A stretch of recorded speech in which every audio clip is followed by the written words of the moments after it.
जी नाज़रीन, our news में खुश आमदीद कहते हैं। खबरों का रुख करते हैं अलीपुर की तरफ, जहां से हमारे रिपोर्टर गुलाम अब्बास पताफी की रिपोर्ट के मुताबिक थाना शहर सुल्तान की हदूद कल्लर वाली ईसन वाली पुल के मकाम पर 3 नामालूम डाकुओं ने कल्लर वाली के रिहायशी को फायर मारकर जख्मी कर दिया।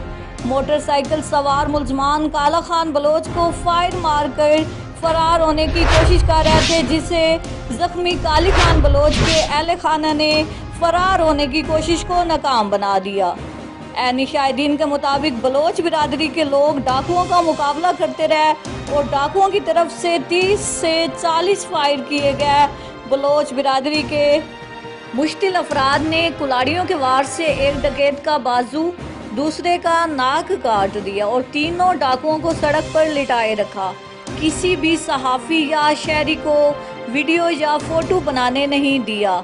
पुलिस थाना शहर सुल्तान के मौका पर पहुंचने के बावजूद वर्सा का डीपीओ मुजफ्फरगढ़ के मौका पर आने का मुतालबा। पुलिस तर्जमान के मुताबिक डीपीओ मुजफ्फरगढ़ हसन इकबाल कल्लर वाली रवाना हो गए।